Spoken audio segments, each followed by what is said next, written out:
तो दोस्तों जैसा कि हम जानते हैं अमेरिका के defence minister Lloyd Austin Bharat आए हुए हैं। यहाँ पर आने के बाद उनके कई सारे मकसद थे जिनके ऊपर चर्चाएं की गई। साथ ही यहाँ पर उन्हें गॉर्ड ऑफ ऑनर दिया गया भारतीय तीनों ही सेनाओं की तरफ से, जिसको लेकर दोनों देशों के बीच में एक अच्छी पहल मानी जा रही है। इसके अलावा जो महत्वपूर्ण डेवलपमेंट निकल कर आए हैं उनके बारे में आगे हम लोग चर्चा करने वाले हैं। वीडियो बड़ी इंपॉर्टेंट होगी, कहीं से भी बीच में छोड़िएगा मत, पूरी जरूर देखिएगा। तो दोस्तों हम सभी जानते थे कि लॉयड ऑस्टिन जब भारत आएंगे इस दौरान खुलेगा डिफेंस का पिटारा, जहां पर बातचीत होगी कई सारी डील्स को लेकर, जिसमें इंजन की डील प्रमुख होगी। लेकिन इंजन की डील को लेकर कई लोगों के मन में संशय है। तो संशय अगर है आपके मन में भी किसी तरह का कुछ भी, तो आप दो परिस्थितियां जान लीजिए। सबसे पहले तो ये देखिए कि भारत को बहुत ज्यादा बड़े नंबर्स में इंजन्स की रिक्वायरमेंट है। आगे पीछे अगर 20 सालों की बात की जाए तो लगभग 1000 इंजन हमें जरूरत पड़ेगी। अगर मान लीजिए कि ये 1000 इंजन अमेरिका अपने घर पर बनाकर फिर भारत को सेंड करता है तो इसमें अमेरिका को बहुत फायदा है। तो अब अगर अमेरिका को बहुत सारा फायदा है तो फिर भला अमेरिका इसकी टेक्नोलॉजी ट्रांसफर करके इसे भारत में बनाने के लिए तैयार क्यों होगा। लेकिन दोस्तों दूसरा प्रश्न यहाँ पर यह भी उठता है कि चूंकि इतने बड़े नंबर्स में चाहिए, अगर ये इंजन की टेक्नोलॉजी अमेरिका भारत को साझा करता है, भारत के अंदर ही इंजन को मैन्युफैक्चर करता है, तो इसके बाद भी अमेरिका को बहुत सारा एडवांटेज होने वाला है। क्योंकि आपको याद होगा एक वीडियो में हम लोगों ने डिस्कशन किया था कि आने वाले 20 सालों में लगभग हमें 3 ट्रिलियन इंडियन रुपीज के जितने इंजन और उनके पार्ट्स हमें चाहिए होंगे। तो हर हाल में दोनों ही परिस्थितियां अमेरिका के लिए सूटेबल है। अगर अमेरिका डायरेक्टली बनाकर देता है तब तो ठीक ही है, लेकिन अगर अमेरिका भारत में बनाने के लिए टेक्नोलॉजी ट्रांसफर करता है तब भी उसे एडवांटेज है। लेकिन भारत को टेक्नोलॉजी देना और लोकल मैन्युफैक्चरिंग करवाना अमेरिका के लिए इसलिए भी जरूरी है क्योंकि अमेरिका के अलावा भी भारत के पास ऑप्शन है, और अगर अमेरिका की तरफ से दरवाजे बंद हो जाते हैं भारत के लिए तो हर हाल में भारत दूसरे दरवाजों को नॉक कर सकता है जहां से वेलकम की उम्मीद ही है भारत को, और ये बात अमेरिका भी जानता है।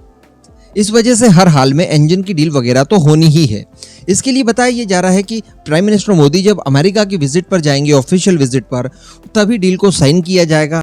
लेकिन डील संबंधित सारी चीज़ों के ऊपर, सारे नेगोशिएशन के ऊपर और सारी कंडीशंस के ऊपर चर्चा करने के लिए लॉयड ऑस्टिन भारत आए हुए थे। इस दौरान बताया जा रहा है कि तेजस मार्क 2 के इंजन के साथ साथ एमका के इंजन के लिए भी बातचीत की गई है, और संभवतः जब तेजस मार्क 2 के इंजन के ऊपर काम शुरू हो जाएगा उसके बाद हम लोग एमका के लिए इंजन की डील भी अमेरिका से कर सकते हैं, जिसमें एक नया इंजन बनाया जाएगा हमारे एमका फाइटर जेट और साथ ही टेड बीएफ के लिए, जो कि 110 किलो न्यूटन क्लास में होगा। इसके अलावा रिपोर्ट्स में बताया जा रहा है कि MQ-9 प्रीडेटर ड्रोन्स की भी यहाँ पर चर्चाएं की गई, और इस तरह से भारत और अमेरिका के बीच में जो डिफेंस कॉपरेशन है उसे बहुत ही जल्द $25 बिलियन तक पहुंचा दिया जाएगा। और अगर इतनी बड़ी बड़ी डील होती है तो कोई बहुत बड़ी बात नहीं है $25 बिलियन का आंकड़ा छूने के लिए।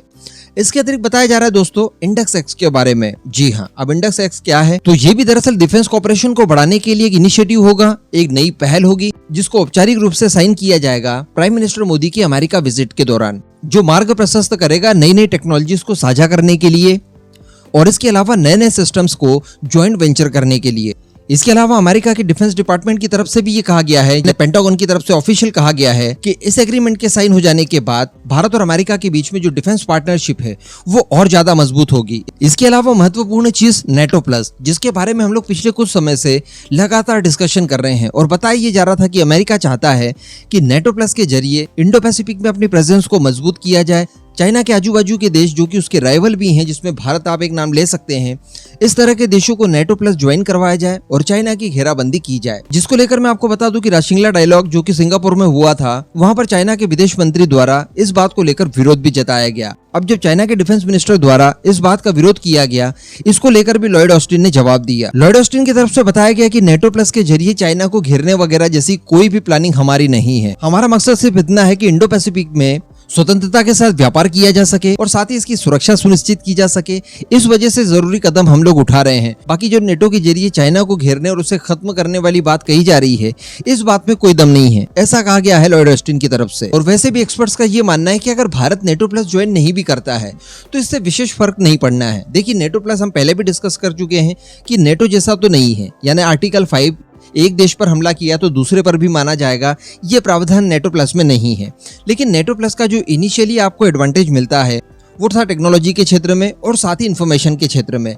अब टेक्नोलॉजी की अगर बात की जाए तो अमेरिका इंजन की टेक्नोलॉजी भारत को बिना नेटो प्लस ज्वाइन करके ही दे रहा है, तो फिर भला नेटो प्लस ज्वाइन करके किसी एक पक्ष में भारत क्यों खड़ा होगा। साथ ही इंडस एक्स के नाम से ये जो नई परियोजना शुरू की जा रही है, इसका मकसद भी तो अल्टीमेटली टेक्नोलॉजीज को साझा करना ही हुआ, तो फिर भला नेटो प्लस की क्या आवश्यकता। इसके अतिरिक्त जो दूसरा एडवांटेज मिलता था नेटो प्लस में, वो था इंटेलिजेंस शेयरिंग का।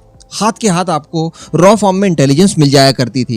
तो इसके लिए भी हम लोग अमेरिका से ऑलरेडी कई सारे समझौते कर चुके हैं, जिसमें कामकासा है जो हम लोगों ने 2018 में साइन किया था, बेका 2020 में किया था, इसके अलावा लेमोआ किया था जो कि 2016 में किया था, जिसके जरिए काम ऑलरेडी दोनों देशों के बीच में शुरू हो चुका है। रिसेंटली मैंने आपको वीडियो बनाकर बताया था कि अरुणाचल प्रदेश में जब चाइनीज सोल्जर्स भारत की सीमा के अंदर इंटर करने की कोशिश कर रहे थे, उसकी इन्फॉर्मेशन पहले ही अमेरिका द्वारा भारत को दे दी गई थी। भारत ने भी तगड़ी तैयारी की और इन्हें कूट कूट कर वापस भागने के लिए मजबूर कर दिया था भारतीय फोर्सेज ने।